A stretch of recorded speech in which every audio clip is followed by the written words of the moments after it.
On the morning of Christ's nativity composed in 1629, तो आइए इसके फर्स्ट स्टैंजा को समझते हैं. This is the month and this the happy morning. तो यहाँ दिसंबर मंथ की बात हो रही है और ये हैप्पी मॉर्निंग इसीलिए है क्योंकि दिसंबर में ही जीसस क्राइस्ट का जन्म हुआ है.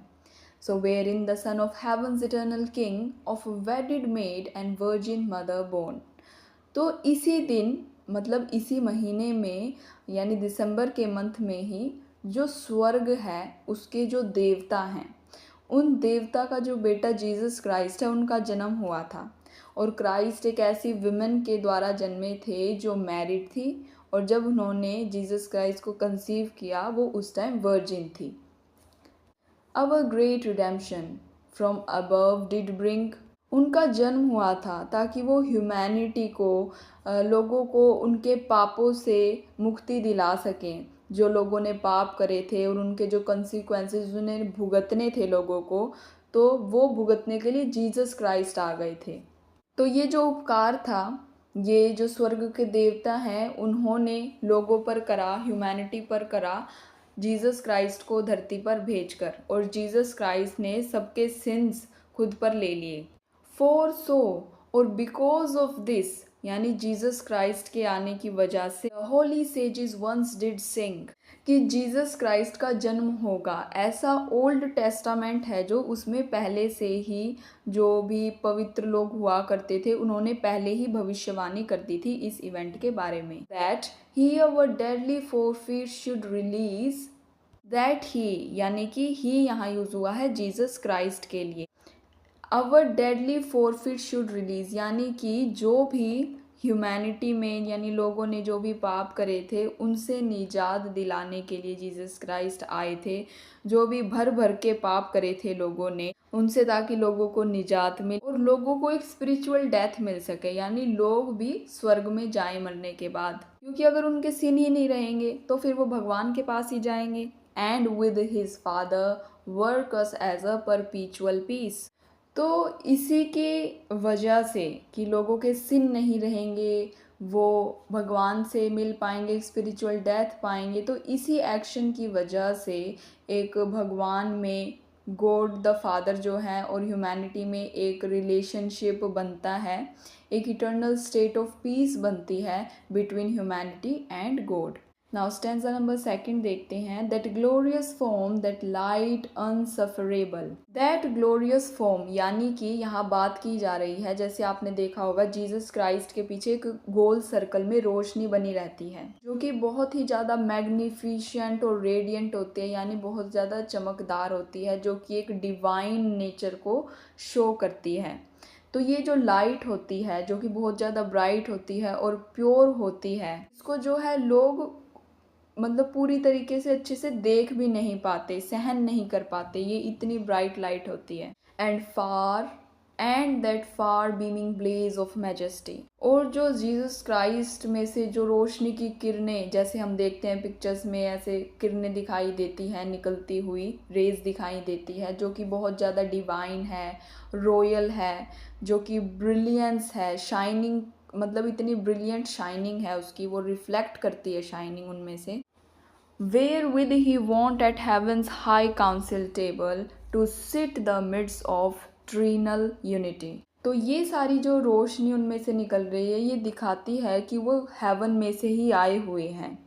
वो उनमें से हैं जो बड़े बड़े डिसीजंस लेते हैं लोगों के लिए और जो कि एक डिवाइन ऑरा रखते हैं हेवन में, जहाँ पर खुद उनके जो पिता हैं जो कि फादर ऑफ गॉड जिनको कहा गया है, हेवन का राजा जिनको कहा गया है, उनके साथ बैठते हैं. तो जो यहाँ पर होली ट्रिनिटी है इसका क्या मतलब है? होली ट्रिनिटी का मतलब होता है द फादर जो कि स्वर्ग के देवता हैं, उनके बेटे जो कि जीसस है, और जो द होली स्पिरिट है जो आत्मा होती है. आत्मा किसकी? जो अच्छे कर्म करते हैं लोग और भगवान के पास जाते हैं, वो जो होली स्पिरिट होते हैं उनकी बात की गई है. He laid aside and here with us to be. तो जो जीसस हैं वो विलिंगली, यानी मतलब उनकी खुद की विल थी कि वो अपनी जो भी ये डिविनिटी उनके अंदर है इसको एक तरफ रख के, अपनी ग्लोरियस फॉर्म को एक तरफ रख के वो धरती पर आए, लोगों को उनकी जो जो ह्यूमैनिटी है उसको बचाए, लोगों को उनके सिंध से मुक्त करवाए, लोगों ने पाप किए हैं उनको उनसे मुक्त कराए और उनको भी प्रिविलेज मिले डिवाइन पावर से कनेक्ट होने का। Four shook the courts of everlasting day, और जीसस क्राइस्ट ने इसीलिए ही जो अपनी ग्लोरियस और इटर्नल रियलम है उनका जो कि हेवन में है, उन्होंने उसको छोड़ दिया, अपनी लाइट और अपने जॉय को छोड़ दिया, and chose with us a darksome house of mortal clay, और उन्होंने चूज किया कि वो हम लोगों के साथ रहेंगे, हमारे सिंस को खुद पर लेंगे और मोर्टल होंगे, यानी कि हमारी तरह ही वो अगर धरती पर आए हैं तो मरेंगे। Now stanza number 3, say heavenly muse shall not thy sacred vein afford a present to the infant God. यहाँ पर जो स्पीकर है वो म्यूजिस को एड्रेस कर रहा है। म्यूजिस कौन है? जो कि आर्ट की और साइंस की देवियाँ होती हैं, जो कि तो स्पीकर कह रहा है जो म्यूजिस के अंदर हेवनली पोइट्री है उसको क्या आप उजागर नहीं करोगे, आप उनसे क्या इंस्पिरेशन दो। तो आप लोग यानी म्यूजिस के पास जो भी हेवनली पावर है पोइट्री की उसको उजागर करो, उसे एज ए गिफ्ट ऑफर करो बेबी जीसस को, जीसस जिनका डिवाइन नेचर है और जो अभी अपने बचपन में हैं, अभी अभी पैदा हुए हैं। Hast thou no verse, no hymns, no Solomon strains? Hast thou no verses, no hymns or Solomon strain to welcome him to this his new abode? तो जो स्पीकर है वो कह रहा है क्या तुम्हारे पास कोई वर्स नहीं है, कोई पोइट्री नहीं है, कोई प्रेज नहीं है, कोई serious melodious piece of music या फिर पोइट्री नहीं है जिससे आप न्यूबॉर्न बेबी का स्वागत कर सको इस नई प्लेस पर जहाँ पर उनका जन्म हुआ है। Now, while the heavens by the sun teams untrod, hath took no print of the approaching light. यहाँ पर ये जो लाइन है now while the heavens by the sun's team untrod, यानी कि यहाँ पर बात करी गई जैसे आप एक मान लीजिए सूर्य के जो देवता होते हैं उनको मान लीजिए वो अपने चैरियोट पर हैं, उनका चैरियट जो है घोड़े का हो सकता है, तो वो कह रहे हैं कि अभी तो मतलब इतनी सुबह भी नहीं हुई है कि हम मतलब एक ऐसे सीन को देख सकें, अभी तो क्योंकि अर्ली मॉर्निंग है, थोड़ी थोड़ी रात है और अभी सुबह होने में देर है। And all the spangled host keep watch in squadron sprite. तो ये स्प्रैंगल्ड का मतलब होता है कि कवर होना पूरी तरीके से स्पार्कलिंग लाइट से, और स्क्वाड्रॉन्स होता है गार्ड करना, कीपिंग गार्ड, यानी कि जैसे आर्मी के जो लोग होते हैं वो गार्ड करते हैं ना एक एरिया को, तो ऐसे यहाँ पर गार्ड यूज़ हुआ है स्टार्स के लिए कि जो स्टार्स हैं वो ब्राइटली शाइन कर रहे हैं, और एक जैसे आर्मी अरेंज्ड होती है ना जब वो परेड वगैरह करती है, तो ऐसे ही जो स्टार्स हैं वो भी अरेंज्ड है एक आर्मी की तरह, एक ग्रुप की तरह। स्टैंजा नंबर 4 देखते हैं। See how from far upon the eastern road the star-led wizards haste with odors sweet। देखो मतलब दूर से यानी ईस्ट वाली डायरेक्शन से वो घोड़ों पर आ रहे हैं। यहाँ पर बात हो रही है मैगी की, जो कि एक वाइस मैन था जिसको स्टार ने गाइड करा था, जो कि जल्दी जल्दी चलकर आ रहा था, जल्दी जल्दी करीब आने लग रहा था और अपने साथ फ्रेग्रेंट ला रहा था जिसमें से बहुत अच्छी खुशबू आती है। O run prevent them with thy humble ode and lay it lovely at his blessed feet. तो जो स्पीकर होता है वो म्यूज से कह रहा है कि जीसस का स्वागत करने के लिए जो वाइस मैन है मैगी वो तो आने लग रहा है, तुम उससे पहले जाओ, ठीक है, उस वाइस मैन से पहले जाओ, जल्दी करो, और कुछ तुम्हारे पास अगर कोई मोडस्ट सॉन्ग है या ओड है तो उसको प्रेजेंट करो जीसस के सामने। और फिर वो आशा करता है कि उस वाइस मैन से पहले म्यूजिस जीसस क्राइस्ट के चरणों में जाकर जो भी उनके पास उनको गिफ्ट करने के लिए है उन्हें गिफ्ट कर दे, जो भी सम्मान, पोइट्री, प्रिविलेज, ओड, जो भी गिफ्ट करना चाहते हैं म्यूजिस उन्हें गिफ्ट कर दे।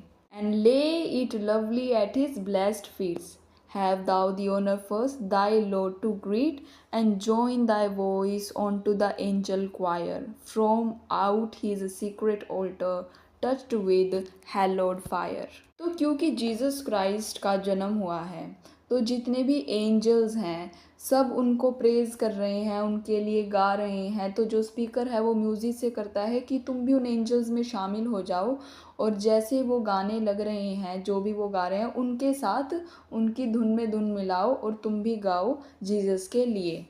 तो ये जैसे जीसस बॉर्न तो धरती पर हुए हैं, लेकिन जो भी हेवन है, एक ऐसी प्लेस जिसको कोई नहीं देख सकता नॉर्मल इंसान, वहाँ से जो ये एंजल्स हैं वो वर्शिप कर रहे हैं, यानी प्रार्थना कर रहे हैं जीसस के लिए, क्योंकि वो इंस्पायर्ड है। उन्हें पता है कि ये तो जो है हेवन से कनेक्टेड है, जो फादर ऑफ हेवन है उनके बेटे हैं, सेक्रेड हैं। ये कोई आम इंसान थोड़ी थे जीसस।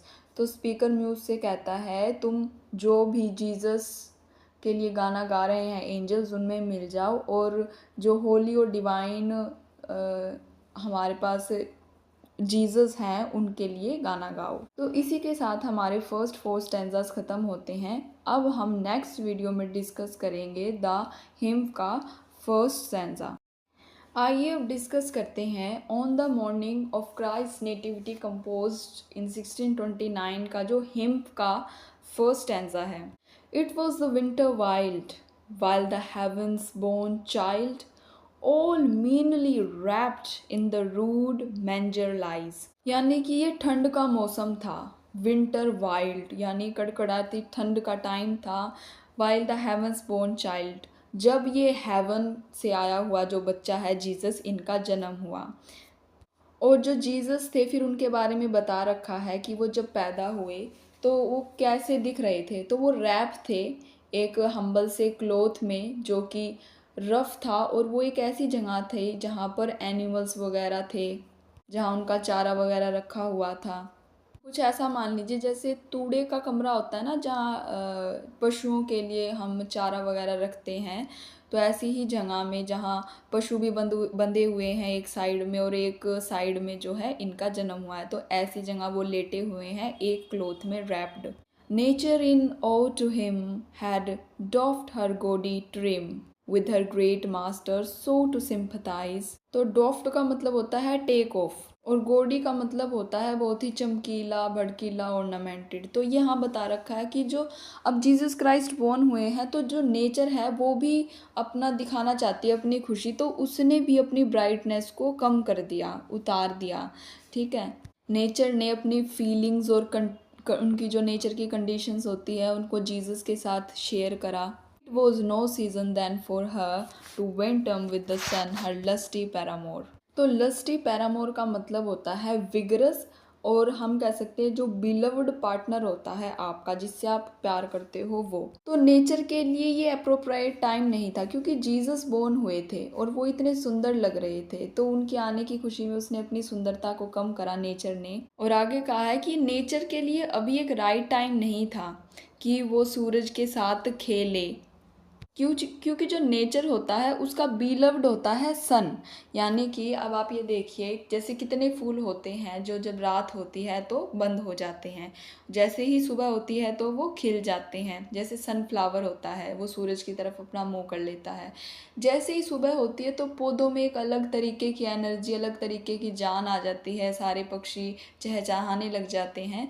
तो ये कह रहे कि अभी जीसस क्राइस्ट बोर्न हुए हैं और अभी तो सुबह भी नहीं हुई, और नेचर जो है अभी अपने जो है इंजॉय ना करे, सिर्फ जीसस पर ध्यान दे। सेकंड स्टैंजा देखते हैं द हिम का।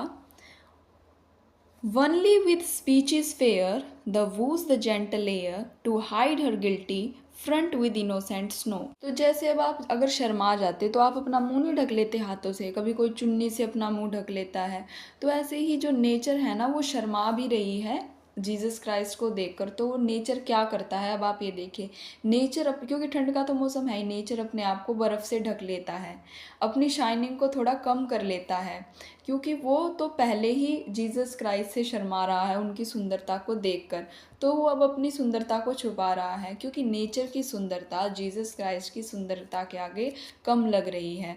नेचर जीसस क्राइस्ट को खुश करने के लिए एक बहुत ही ज़्यादा एक जेंटल और अपीलिंग भाषा का यूज़ करता है। वो भाषा क्या है, वो अपनी जो ब्रीज़ होती है उसको थोड़ा काम कर लेता है। जैसे मान लीजिए सर्द हवाएं चल रही है तो उसको थोड़ा शांत कर लेता है। And on her naked shame pollute with sinful blame. Nature के पास अभी वाइब्रेंट ब्यूटी नहीं है, नेचर को पोल्यूटेड फील हो रहा है उसका प्लेन और सिंपल जो कंडीशन है उसकी वजह से। The saintly veil of maiden white to throw, confounded that her Marcus eyes should look no near upon her foul deformities. तो अब जो नेचर जो इतनी सुंदर होती है वो अपने से भी ज़्यादा सुंदर जीसस क्राइस्ट को देखकर अब थोड़ी परेशान सी है। वैसे तो वो खुश है लेकिन वो जैसे अपनी सुंदरता को छिपाना चाह रही है ताकि जीसस क्राइस्ट जो है सिंबलाइज होते रहें। वो अपनी प्योरिटी को और होलीनेस को, वाइटनेस को, अपनी वर्जिनिटी को एक तरीके से छिपाना चाहती है जो कि शो सिंबलाइज करता है इनोसेंस को और प्योरिटी को। तो नेचर अपने आप को सफ़ेद कपड़ों से ढक लेना चाहती है।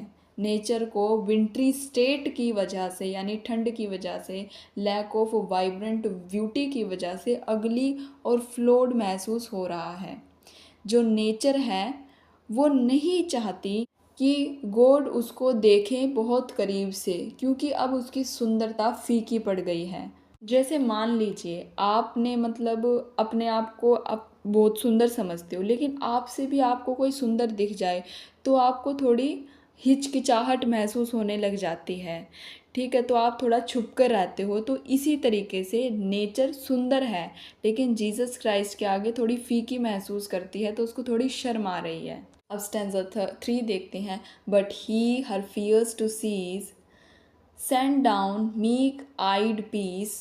तो अब जो गॉड हैं वो चाहते हैं कि नेचर इतना एंग्जाइटी और अपने आप को परेशानी में और इनएडिक्वेट फील ना करे। तो जो गॉड थे उन्होंने पीस का अवतार लिया, शांति का अवतार लिया। She crowned with olive green came softly sliding down through the turning sphere। तो जो पीस है यानी कि जो भगवान ने नेचर को शांत कराने के लिए पीस को भेजा, शांति को भेजा, उसने क्राउन पहन रखा था जो कि ओलिव की ब्रांचेस का बना हुआ था।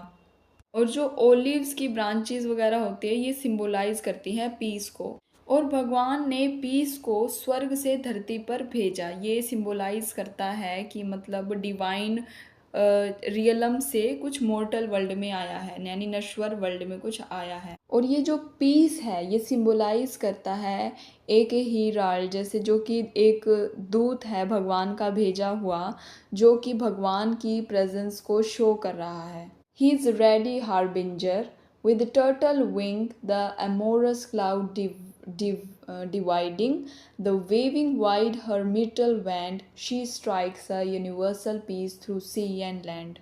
With the turtle wing, the amorous cloud dividing, and waving wide her myrtle wand, she strikes a universal peace through sea and land. तो अब जो पीस स्वर्ग से नीचे धरती पर उतर कर आ रहा है, तो जब वो आने लग रहा है तो बादलों को पार करके ही आएगा धरती पर। तो जैसे ही वो नीचे तो वो बादलों को चीरता हुआ धरती पर आ रहा है और जो पीस है वो फूलों की वर्षा करता हुआ आ रहा है। और इस पीस का असर ओशियन पर भी पड़ रहा है, लैंड पर भी पड़ रहा है, यानी नेचर पर भी पड़ रहा है, यानी सब पीसफुल होते जा रहे हैं। अब हम 4th स्टैंजा देखते हैं। No war no battles sound was heard the world around. ना ही कोई वॉर कहीं पर दिखाई दे रही है, ना ही कहीं पर किसी युद्ध की आवाज़ें आने लग रही हैं। संसार के ऐसे लग रहा है किसी भी कोने से कोई भी लड़ाई और बैटल की आवाज़ नहीं आ रही। The ideal sphere and shield were high up hung, the hook chariot stood unstrained with hostile blood. जो मौत की तलवारें लटक रही होती है एक दूसरे की गर्दन काटने के लिए, वो नहीं दिख रही। ना ही कोई चैरियट यानी युद्ध, जैसे घोड़े पर युद्ध करा करते थे ना लोग चैरियट पर, तो वो भी नहीं है। ना ही कहीं खून के धब्बे भी कहीं नहीं दिख रहे, क्योंकि युद्ध होता है तो खून तो होता ही है, तो वो भी नहीं है। The trumpet spake not to the armed throng, यानी कि जो ट्रम्पट बजाए जाते हैं आर्मियों को उत्साहित करने के लिए कि युद्ध पर जाएं, वो भी नहीं बज रहे। The kings sat still with awful eyes, और जो राजा उतावला रहता है लड़ाई करने के लिए, बेचैन सा रहता है, वो भी शांति से बैठा हुआ है। And if they surely knew their sovereign lord was by. जैसे इन सबको ऐसा प्रतीत हो रहा है कि उनका जो मेन रक्षक है, उनको बचाने वाला, वो आ गया है। अब उनको कुछ करने की ज़रूरत नहीं है, अब उनका रक्षक अपने आप देख लेगा कि क्या करना है क्या नहीं करना है। अब फिफ्थ स्टैंजा को देखते हैं। But peaceful was the night wherein the prince of light his reign of peace upon the earth began. जिस रात को जीसस क्राइस्ट बोर्न हुए वो बहुत ज़्यादा पीसफुल थी, उनमें से जो एक ब्राइट शाइन निकल रही थी, और उनकी जो उपस्थिति है धरती पर, उसने चारों तरफ शांति को फैला दिया था। एंड विंड्स विद वंडर विस्ट, जो तेज शू शू करके आवाज़ चलती है ना, वो भी शांत हो गई थी। स्मूथली द वाटर केस्ट, जो पानी झलक रहा था, बड़ी बड़ी लहरें आ रही थी, वो भी अब शांत कल कल कल कल बह रहा था। Whispering new joys to mild ocean, यानी कि जो लहरें थी, वो जो ओशन होता है उसको ऐसे लग रहा था जैसे कुछ गाना सुना रही हो खुशी में। Who now hath quite forgot to rave, ऐसा लग रहा था कि जैसे जो वाइल्ड वेव्स होती हैं, जो टर्बुलेंट वाइल्ड होती हैं वेव्स, वो भी शांत हो गई थी। जो बर्ड्स थे वो शांति से अपनी जगहों पर, पेड़ की टहनियों पर, अपने घोंसलों पर अच्छी तरह से बैठे थे, सुंदर लग रहे थे, उनके मन में भी पीस था। अब हम सिक्स स्टैंजा डिस्कस करते हैं। The stars with deep amaze stand fixed in steadfast gaze. जो तारे थे वो भी अपनी जगहों पर स्थिर थे और एक टक सिर्फ जीसस क्राइस्ट को ही निहार रहे थे। Bending one way their precious influence and will not take their flight. और जो ऐसे लग रहा था कि जैसे तारे रुक गए हैं, मतलब उनका मन नहीं हो रहा जाने का, वो सुबह नहीं होने देना चाहते। For all the morning light, or Lucifer that often warned them thence, but in their glimmering orbs did glow, until their Lord himself bespake and did bid them go। और लूसीफर जो राक्षस है, जो उनको कह रहा है कि भाई तुम जाओ, अब तुम्हारा टाइम नहीं है, सुबह होने दो, ठीक है, वो लूसीफर से भी कोई नहीं डर रहा। तारे अपनी ही जगह पर चमके जा रहे थे, जीसस क्राइस्ट को निहार रहे थे। जब तक लॉर्ड ने, यानी खुद जीसस क्राइस्ट ने उनको नहीं कहा कि भाई तुम जाओ, अब सुबह को भी होने दो, तब तक तारे नहीं गए। और जब जीसस क्राइस्ट ने कहा तब फिर उन्होंने विदा ली, जीसस क्राइस्ट को बाय बाय कहा तारों ने, यानी रात अब ख़त्म होने लग रही है, अब सुबह होगी। एंड दो द शेडी ग्लूम, यानी ये सेवंथ स्टैंजा है। एंड दो the shady gloom had given day her room. तो जो रात का जो ग्लूम होता है, यानी जो रात में जो थोड़ी उदासी, क्योंकि रात के टाइम को थोड़ा उदासी भरे उससे भी देखा जाता है, तो जो रात की ग्लूम था, उदासी थी, वो चली गई। और उस रात ने, जो शांत और गंभीर रात थी, उसने दिन के उजाले को झंगा दी। अब दिन की बारी थी उगने की। The sun himself withheld his wonted speed, और जो सन था वो अपनी स्पीड के साथ सुबह हुई, तो सन मतलब सन होता है जब भी सुबह होती है, तो सन निकला। And hid his head for shame, मतलब इसको ऐसे दिखाया गया कि जैसे सूरज को भी शर्म महसूस हो रही थी जीसस क्राइस्ट के आगे आने से। जैसे एक बीलव्ड को अपने लवर से जैसे थोड़ी शेम होती है, तो ऐसे ही सन को जीसस क्राइस्ट से थोड़ी शर्म आ रही थी, तो उन्होंने भी अपनी शर्म हटाई। वो उगे, यानी सूरज उगे, सुबह हुई। And his inferior flame the new lightened world no more should need.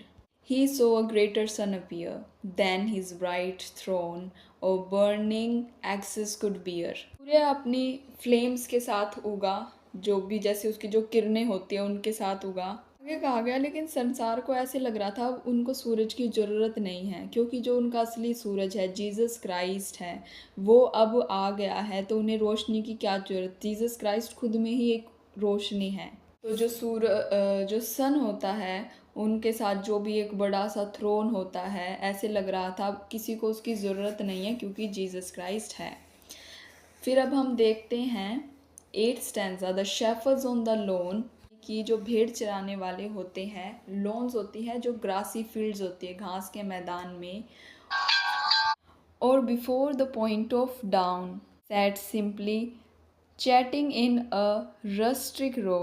Full little thought they then that the might Pan, तो ये जो पैन है ये ग्रीक में गॉड ऑफ शेफर्ड है, यानी शेफर्ड का गॉड, और नेचर जो होता है वो पेन है, was kindly come to live with them below, perhaps their loves or else their sheep was all that did their silly thoughts to busy keep। तो सुबह होने से पहले जो फील्ड्स में शेफर्ड होते हैं वो अपने सिंपली बैठे हुए हैं, और जो भेड़ों का और नेचर का देवता होता है वो नीचे उतर के उनके पास आ जाता है, उनकी भेड़ों के पास आ जाता है, और अपने आप को बिजी करने के लिए यही उन्होंने सोचा, यही सिली सा आइडिया था उनके पास अपने आप को बिजी करने के लिए। अब 9th स्टैंजा देखते हैं। When such music sweet their hearts and ears did greet as never was by mortal finger stroke, divinely warbled voice, answering the stringed noise,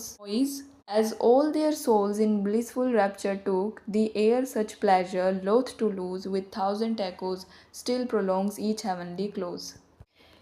जब इतने अच्छे सुंदर म्यूज़िक ने उनके दिलों को, उनके कानों को अच्छे से भर दिया, और वो मतलब बिल्कुल खुश हो गए थे उस म्यूज़िक से।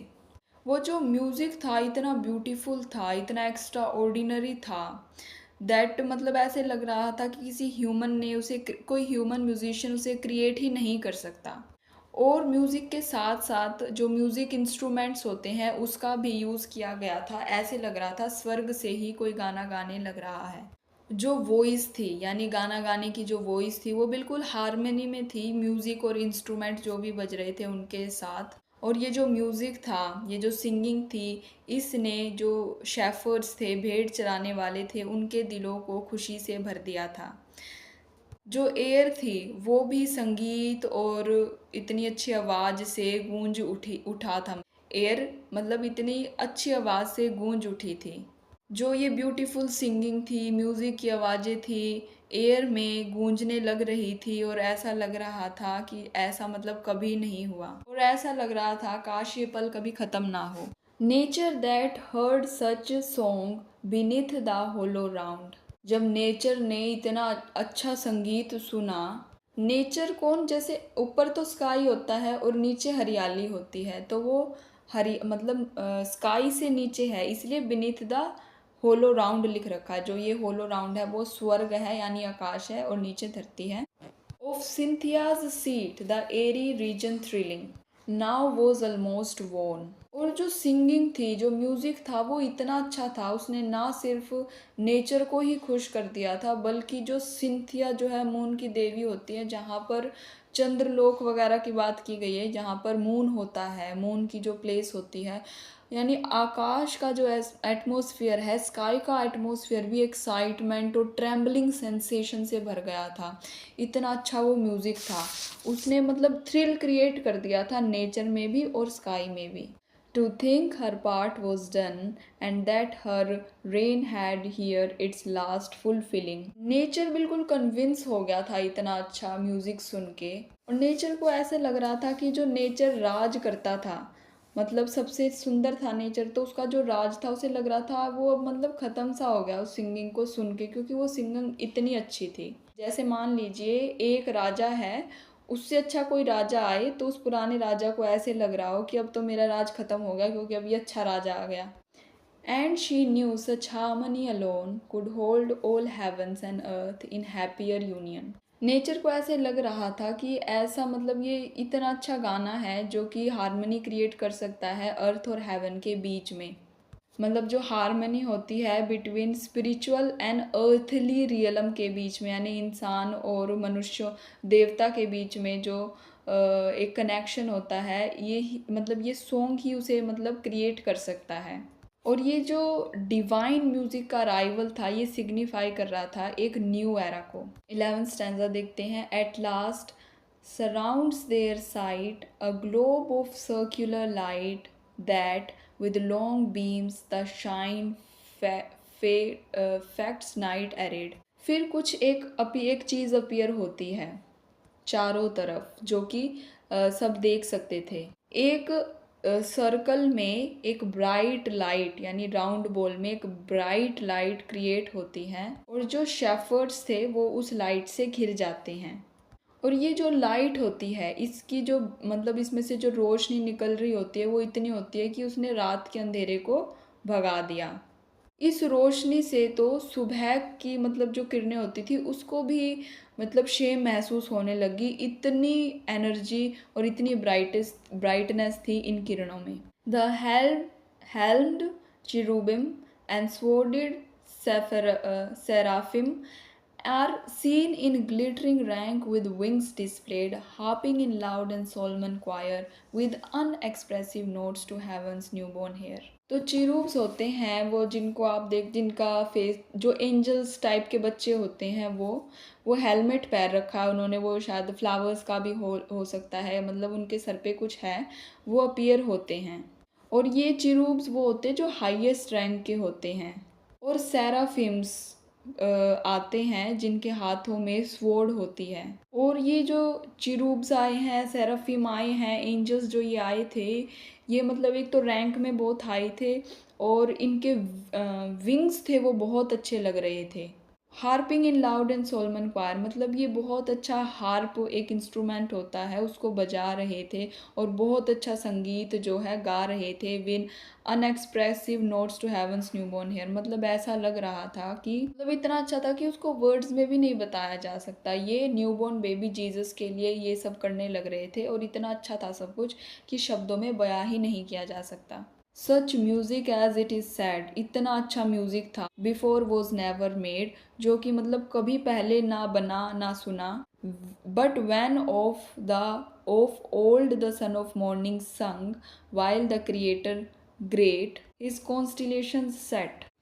तो अब आगे की जो लाइनें हैं उसमें बता रखा है कि सुबह के जो पुत्र होते हैं, इन लाइनों में सुबह के जो पुत्र होते हैं उनसे मतलब तात्पर्य जो स्वर्गदूत होते हैं वो जब ईश्वर ब्रह्मांड की रचना कर रहे थे और आकाश में तारे और नक्षत्रों को स्थापित कर रहे थे तो स्वर्गदूतों ने आनंद और प्रशंसा से गीत गाए। आगे जो स्पीकर है वो ब्रह्मांड की स्थिरता और व्यवस्था का वर्णन कर रहा है। ऐसा लगता है कि ईश्वर ने इस दुनिया को एक धुरी पर लटका दिया है और इसे संतुलित रखा है। उन्होंने इसकी गहरी नींव भी डाली जो इसे मजबूती प्रदान करेगी। And bid the weltering waves their oozy channel keep, यानी कि ईश्वर ने लहरों को उनके निश्चित स्थान पर रहने का आदेश दिया जिससे समुद्र और नदियाँ बनी। अब 13 स्टैंजा देखते हैं। 13th स्टैंजा में है ring out ye crystal spheres once bless our human ears if ye have power to touch our sense so. तो जो स्पीकर हैं वो क्रिस्टल स्फेयर्स को कह रहे हैं जो कि हेवंस में होते हैं कि तुम एक दोबारा से साउंड प्रोड्यूस करो। स्पीकर चाहते हैं कि एक ऐसी दोबारा धुन प्रोड्यूस हो जो उनके कानों को एक असीम सेलेस्टियल म्यूज़िक प्रदान करे, एक शांति प्रदान करे। क्योंकि स्पीकर इस चीज़ को मानते हैं कि जो स्फीयर्स होते हैं उनके पास पावर है कि वो अपने म्यूज़िक से ह्यूमन की जो सेंसेस होती हैं उस तक पहुंच सके, या हम कह सकते हैं कि उसकी आत्मा तक पहुंच सके। जैसे कि मान लीजिए कई बार आप उदास हैं तो आप एक अच्छा गाना सुनते हैं या अच्छे नेचर में जाते हैं तो आपका जो मूड होता है वो बदलने लगता है ऑटोमेटिक। जब आप किसी ऐसे से बात करते हैं अपनी मम्मी से या जिससे भी आप प्यार करते हैं तो आपके अंदर हॉर्मोन्स का चेंज होता है, आपका जो मूड होता है वो खुश होने लगता है। तो 9 सेलेस्टियल स्फेयर्स बताए जाते हैं। हर स्फेयर एक अलग अलग तरीके का नोट यानी साउंड प्रोड्यूस करता है। तो जो स्पीकर है वो कहते हैं कि आप अपनी मूव इन मेलोडियस टाइम, यानी कि एक मेलोडियस समय का निर्माण कर दो, एक अच्छी धुन का निर्माण कर दो। And let the bass of heavens deep organ blow, और जो हेवंस में जितने भी इंस्ट्रूमेंट्स हैं उनको बजने दो।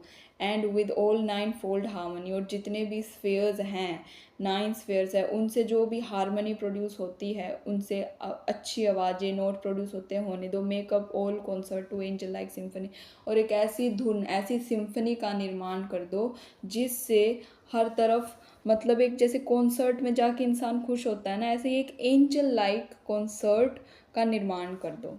अब स्टैंजा नंबर 14 देखते हैं। For if such holy song enwrap our fancy, अगर कोई ऐसा सॉन्ग है जो डीपली स्पिरिचुअल है और कैप्चर कर सकता है हमारी इमेजिनेशन को और हमारी अटेंशन को अपनी तरफ खींच सकता है एक सिग्निफिकेंट पीरियड के लिए, तो ऐसा कर दो। Time will run back and fetch the age of gold and speckled vanity।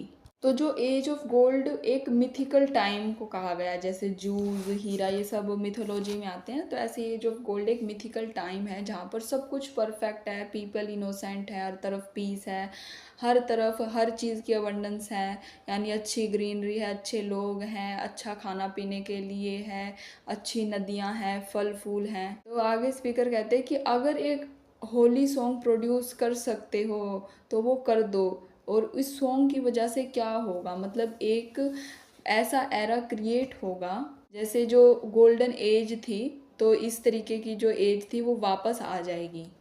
And speckled vanity with sicken soon and die and leprous sin with melt from earthly mould.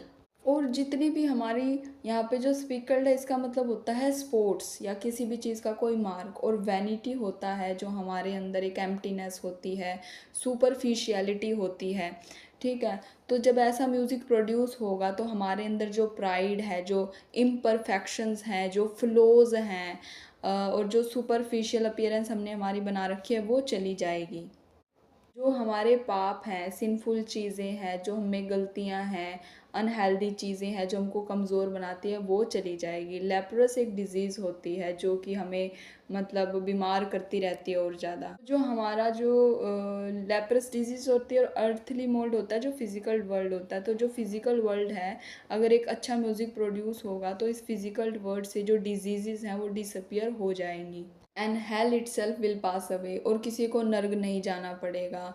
And leave her dolorous mansions to the peering day. Dolorous का मतलब होता है sorrowful, या फिर ऐसी जगहें जहाँ पर मतलब आपको दुख महसूस हो, यानी ये जो अर्थ है इस पर दुख ही दुख है, चारों तरफ सफरिंग्स हैं।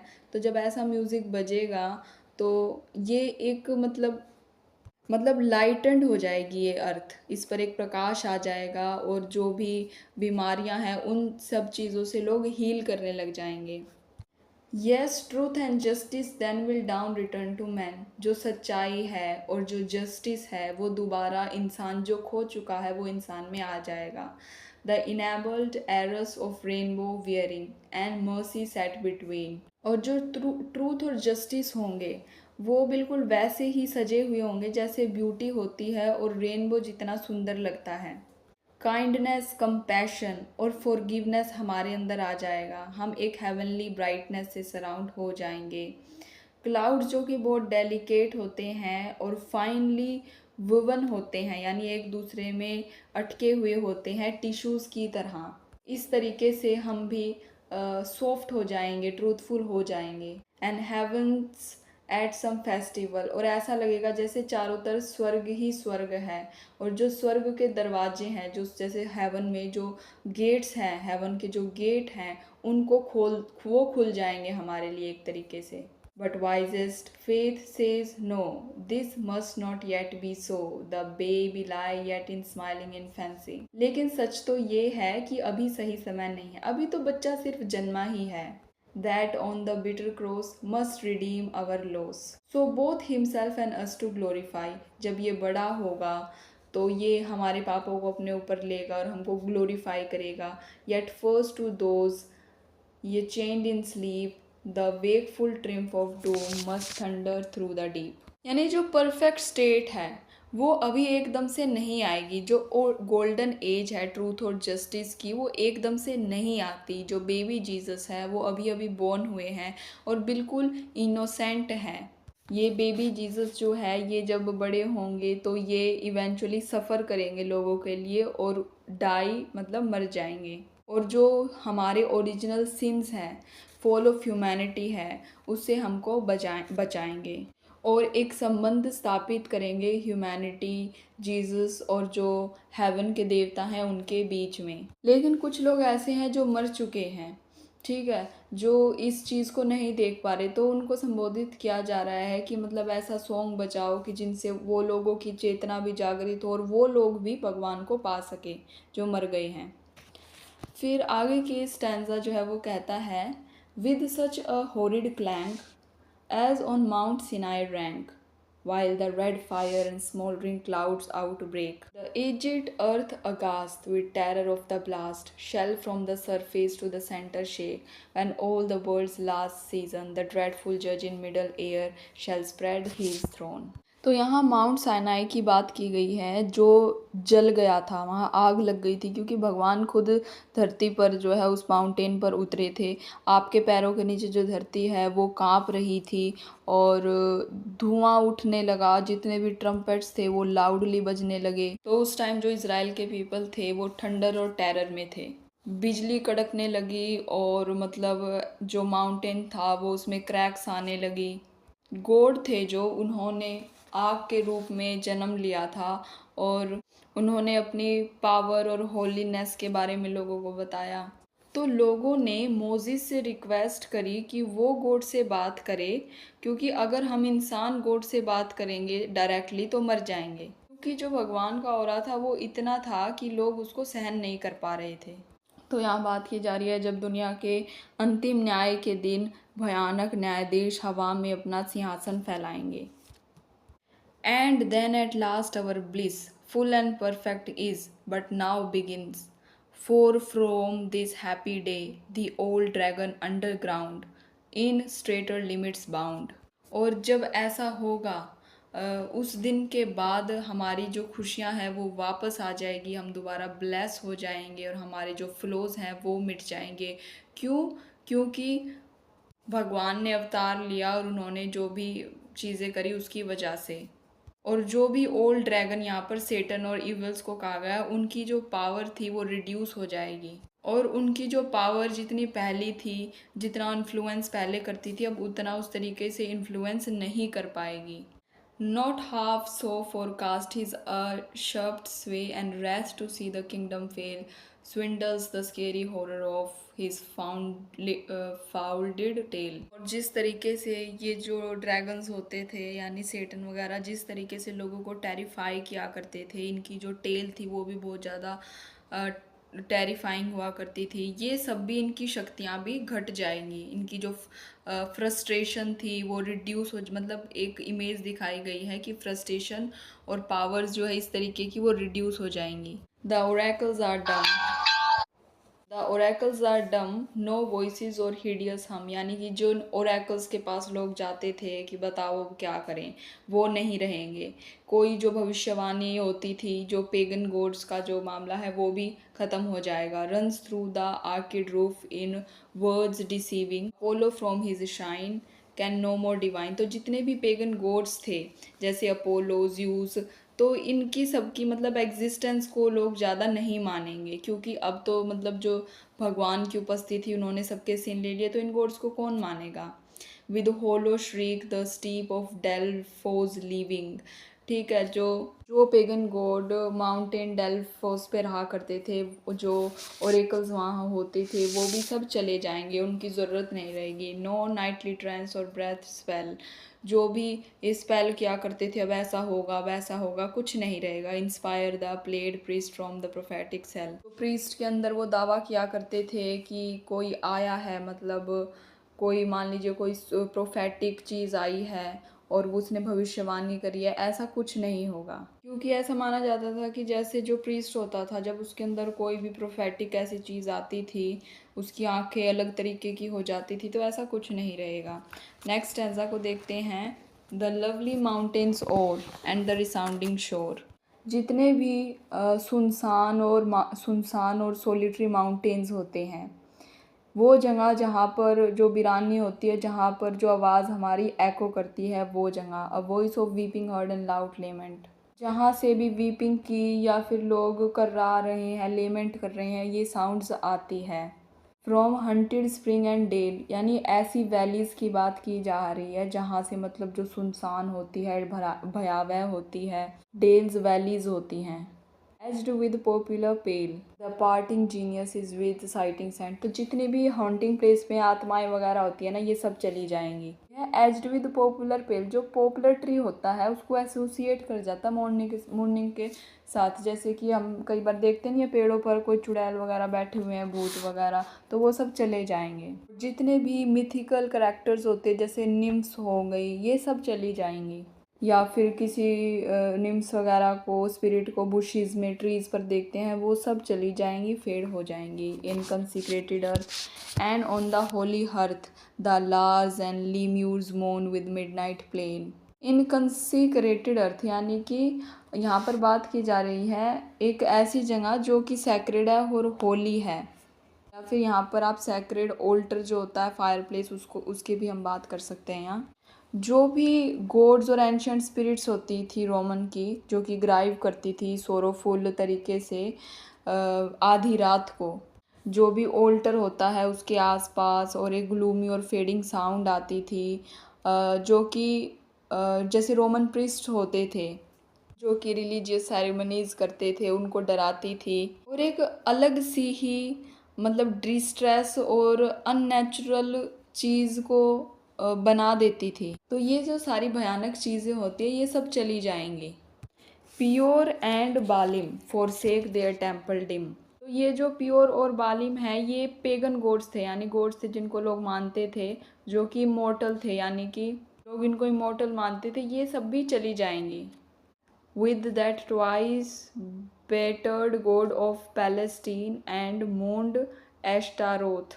तो ये जो पैलेस्टीन है ये भी एक गॉड था जिसे डिफीट कर दिया गया था, और जो एस्टारो है एक गॉडेस थी जिसे एसोसिएट किया जाता था मून और फर्टिलिटी के साथ, तो ये भी चले जाएंगे, और इनको कभी भी होली लाइट और कैंडल्स के साथ वर्शिप नहीं किया जाएगा।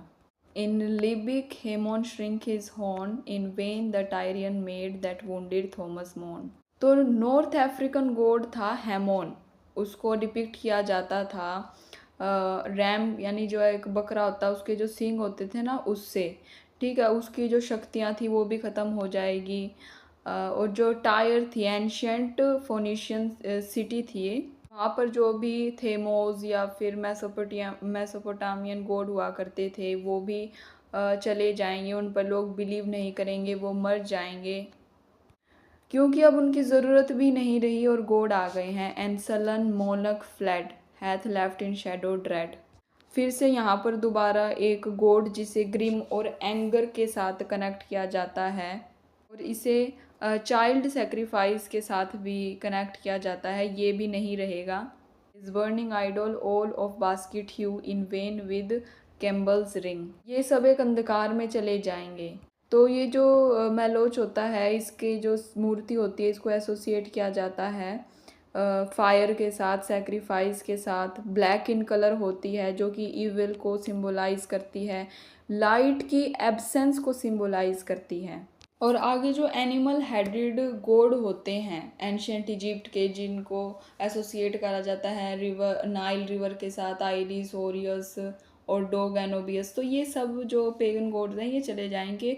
नोर इज ओरिसिस सीन, फिर से गॉड का नाम आ रहा है, ये इजिप्शियन गॉड था ओरिसिस, ठीक है, जो कि वो भी नहीं रहेगा। इन मेम्फियन ग्रूव और ग्रीन, जो कि मेम्फियन नाम की जो जगह है वहाँ पर कहीं पर भी नहीं दिखेगा। Trampling the unshowered grass with lowering loud, nor can he be at rest within his sacred chest, naught but profoundest hell can be his shroud in vain and timbrel anthems dark, the sable stoled sorcerers bear worshipped ark. मतलब ये ऐसे God थे जो कि मतलब एक भयानक सी स्थिति क्रिएट करते थे, घास पर घूमते थे, एक अलग तरीके से लेमेंट करते थे, तो ये अब नहीं रहेंगे, इनको तो नर्क भी नसीब नहीं होगा। और जो गॉड जिनको स्नेक्स के साथ कनेक्ट किया जाता है, टिम्बल्ड एंड थंस्टार्क, ठीक है, तो ये भी नहीं रहेंगे। जीसस की प्रेजेंस की वजह से ये जो ओल्ड डीटीज़ थी ये सब हट जाएंगी। He feels from Judah land the dreaded infants hand, the rays of Bethlehem blind his dusky yen, nor all the gods beside longer dare bide, no typhoon huge ending in snaky twine, our babe to shew his godhead true, can in the swindling bands control the damned crew। तो जो newborn Christ है इसका जो इनका जो influence है वो जो लैंड ऑफ जूडा है वहाँ पर भी महसूस किया जा सकता है। और जो बेथलेहम है ये तो बर्थ प्लेस है जीसस की, और क्राइस्ट के आने से जो पेगन गॉड्स थे जो डार्कनेस से रिलेट किए जाते थे ये इनकी सत्ता नहीं रहेगी। जितने भी दूसरे गॉड थे वो मतलब कोई कोशिश कर ही नहीं सकते, उनकी हिम्मत ही नहीं है कि अब वो यहाँ पर रुके आसपास कहीं पे भी। यहाँ तक कि जो टाइफून मॉन्स्टर है, जो कि मतलब सांपों से घिरा हुआ है, और मतलब वो भी नहीं रहेगा, क्योंकि जो डिवाइन जीसस है इसमें एक डिवाइन नेचर है। हालांकि वो अभी भी बच्चे हैं, इन्फेंट है, कपड़े में क्लोथ है, लेकिन उनके पास पावर ही इतनी है। ये तो मतलब इनको मतलब हाथों से किसी का सर्वनाश करने की ज़रूरत नहीं है, इनकी तो प्रेजेंस से ही मतलब ये जो बुराइयां थी ये हटती चली गई।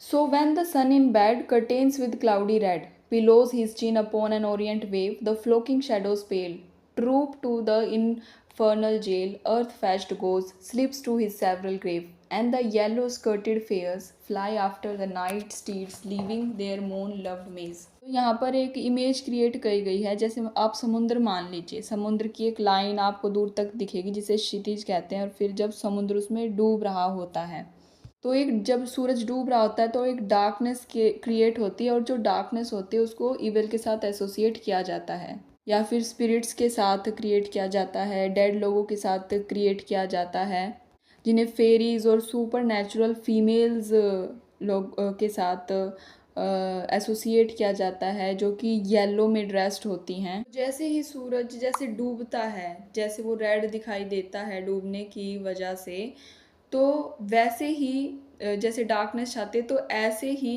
ये जो स्पिरिट्स थी ये जाने लग रही हैं, अपनी जगह छोड़ने लग रही हैं। But see the virgin blessed hath laid her babe to rest. Time is our tedious song should here have ending. Heaven's youngest steam star hath fixed her polished car, her sleeping lord with handmaid lamp attending.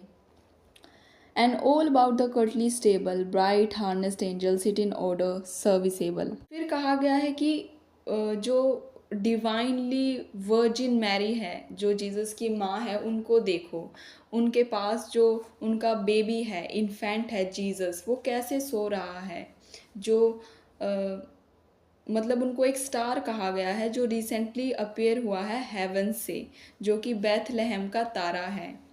Gift का मतलब होता है give birth. Jesus को sleeping Lord कहकर संबोधित किया गया है। उनके अंदर से जो एक लाइट निकल रही है, और उनको चारों तरफ से लाइट ने, जो उनकी खुद की लाइट है, उन्होंने घेरा हुआ है। ऐसे वो एक सिंपल जगह पे है, लेकिन वो सिंपल जगह भी एक रॉयल कोर्ट लग रही है। एंजल्स ने उनको चारों तरफ से घेरा हुआ है, जो सेलेस्टियल चीज़ें होती हैं उन्होंने चारों तरफ से घेरा हुआ है, जो कि एक बहुत ही अच्छी इमेजिनरी क्रिएट करती हैं, एक पीसफुल और एक बहुत ही सुंदर इमेज क्रिएट करती हैं। तो इसी के साथ हमारा ये कंप्लीट होता है।